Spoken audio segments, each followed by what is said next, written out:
Hello दोस्तों, आज की हम वीडियो में बात करेंगे मार्केट टारगेटिंग एंड पोजीशनिंग के ऊपर।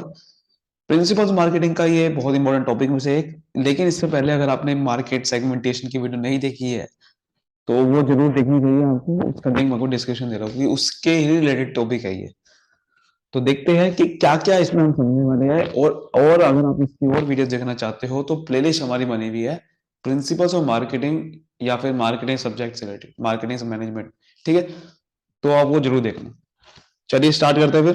सबसे पहले हम बस बात करते हैं पोजीशनिंग क्या होता है। ये पोजीशनिंग, देखो प्रोडक्ट, ये जो पोजीशनिंग और मार्केट टारगेटिंग ऐसी स्टेज होती है, ये तब आती है जब हम मार्केट को सेगमेंट कर रहे होते हैं।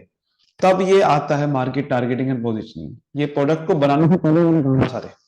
तो पोजीशनिंग का मतलब क्या होता है? पोजीशनिंग का मतलब कि आपने प्रोडक्ट को उसके मांग में फिट करना। Positioning enables firms to place their product and service within chosen segment। Segment को चूज करने का पोजीशनिंग करती है। ठीक है, सेगमेंट को पहले चूज करते हैं, फिर वहां से टारगेट करते हैं, किस टारगेटिंग करते हैं मार्केट को, फिर पोजीशनिंग करते हैं।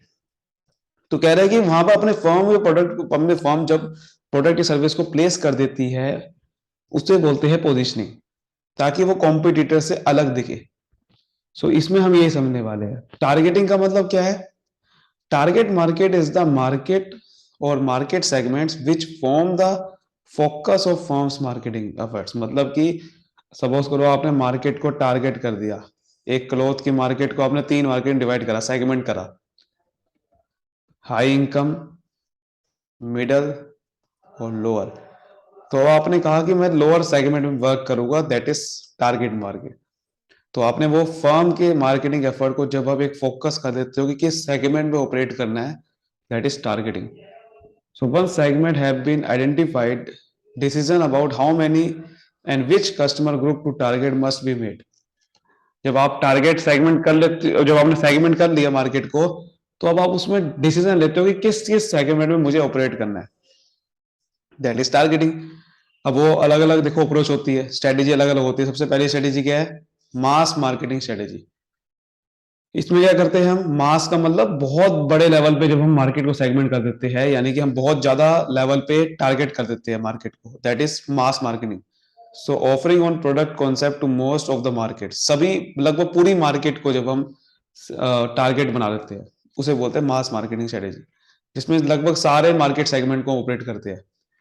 So there is a risk that few customer will be adequately satisfied. इसमें एक रिस्क है कि जरूरी नहीं है कि सारे कस्टमर सेटिस्फाई हो, कुछ ही हो सकते हैं। अंडरलाइंग अजम्पशन क्या है ये अप्रोच की, कि हम इसमें अनडिफरेंशिएटेड मार्केटिंग कर रहे हैं। मतलब हम इसमें मान के चल रहे हैं कि सारे customer in the market have similar needs and wants. ये तब स्ट्रेटेजी वर्क करती है जब सारे के सारे हम मान के चलते हैं कि सारे मार्केट के अंदर कस्टमर ऐसे है कि जिस सबकी नीड्स और वांट्स एक जैसी है, इसलिए ये वर्क करती है। तो इसमें हम स्टैंडर्ड प्रोडक्ट रखते हैं, प्राइस लेवल भी सेम रखते हैं हर एक सेगमेंट में, डिस्ट्रीब्यूशन चैनल भी लगभग सेम ही रखते हैं। फिर होती है single segment strategy. Single segment का मतलब एक सेगमेंट को सिर्फ पकड़े रखते हैं हम, एक सेगमेंट में जब वर्क करते हैं, दैट इज सिंगल सेगमेंट। ये बहुत ही सस्ता है, लेकिन but there is a risk of putting all the eggs in one basket. इसमें भी एक रिस्क है कि हम एक सेगमेंट में सिर्फ ऑपरेट कर रहे हैं, तो अगर एक सेगमेंट फेल हुआ तो आपका पूरा बिजनेस फेल है। तो इसमें ये रिस्क है। उसमें क्या रिस्क है कि सारे कस्टमर हो सकते हैं प्रोडक्ट ना ले, लेकिन इसमें क्या रिस्क है कि एक ही बास्केट में आपने पूरे अपने एग डाल दिए, यानी कि एक ही जगह पे वर्क कर रहे हो। तो एक अगर फेल होगा सब कुछ फेल है। So if the segment fails, the company financial share will be rapidly decline. मैं वही कह रहा हूं आपको। जैसे कि रोलेक्स, रोलेक्स ने क्या करा? Target relative high income group. Rolex से करता है सिर्फ बड़ी इनकम को ग्रुप को टारगेट करता है, छोटी इनकम करता ही नहीं है। सिर्फ प्रेस्टीजियस रिस्ट वॉच बाय करती है, पड़ती है। So when world economies are buoyant, sales will be good, but in times of economic recession, तो उनकी सेल डिक्लाइन हो जाती है। ठीक है, यही चीज लिखा हुआ है। इसे बोलते हैं, देखो, अनडिफरेंशिएटेड या मास मार्केटिंग इसे बोलते हैं। So one product appeals to all segment with in a single, with a single marketing mix. इसमें एक ही मार्केटिंग मिक्स हम डालते हैं, दैट इज आपका अनडिफरेंशिएटेड मार्केटिंग। सिंगल मार्केटिंग भी होती है, सिंगल सेगमेंट स्ट्रेटेजी का मतलब क्या है कि हम एक ही सेगमेंट में ऑपरेट करें। एक मल्टी सेगमेंट स्ट्रेटेजी भी होती है, ये सबसे बेस्ट अप्रोच है। इसमें क्या करते हैं, हम अलग अलग सेगमेंट को अप्रोच करते हैं। So each segment and a different marketing mix, मतलब कि हर एक सेगमेंट को अलग बनाते हैं और हर सेगमेंट को अलग प्रोडक्ट अलग, सर्विस अलग, डिस्ट्रीब्यूशन चैनल अलग अलग चीजें कर लेते हैं। तो हर एक सेगमेंट को हम अलग मान के चलेंगे तो आपके फेल होने के चांसेस कम है। अगर ये फेल हो गया तो ये चल जाएगा, तो इसमें भी फेल होने के चांसेस ज्यादा है, इसमें भी ज्यादा है, इसमें कम है। तो इसे बोलते हैं मल्टी सेगमेंट। यही है आपका अगला पॉइंट।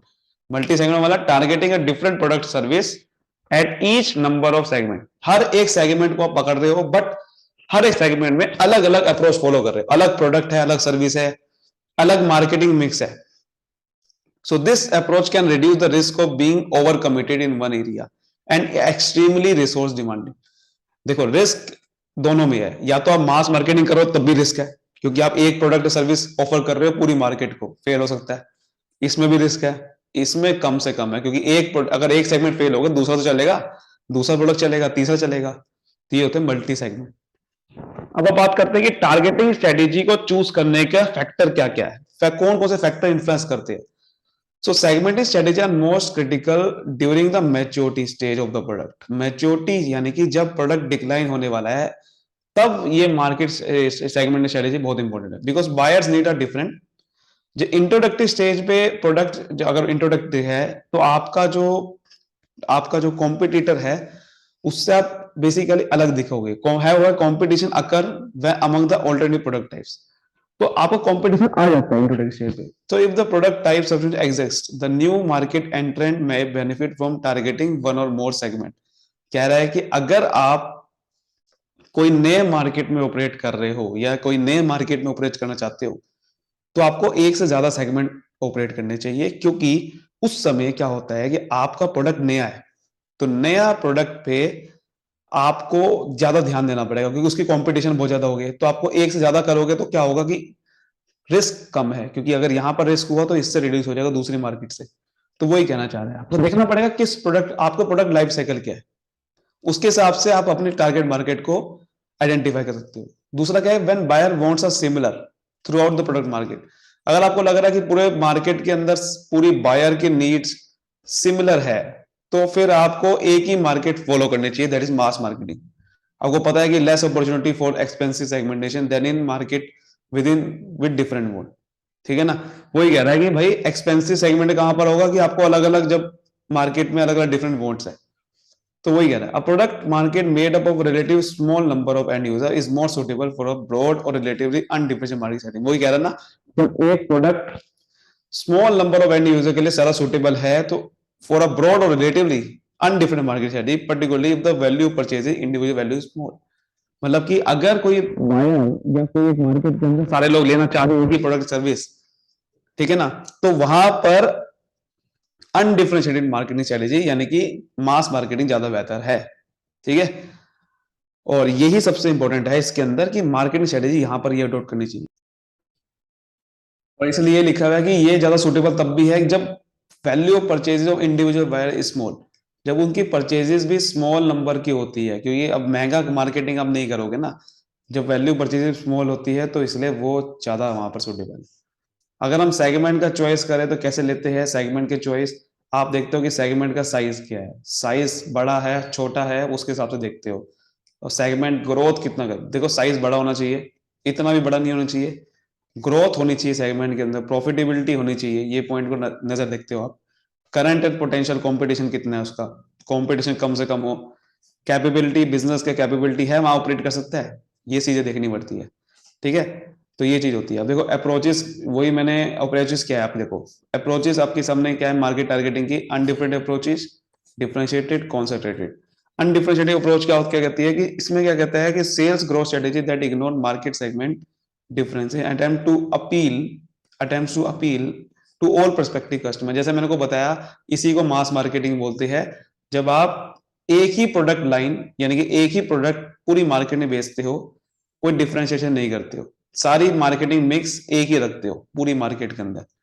जैसे कि gasoline, white bread, soft drink यही करता है, वो हर एक बंदे को चाहे छोटा हो बड़ा हो, आपको माजा ही मिलेगी, आपको पेप्सी मिलेगी, ये नहीं कि आपको अलग टेस्ट मिलेगा पेप्सी का बड़े वालों को।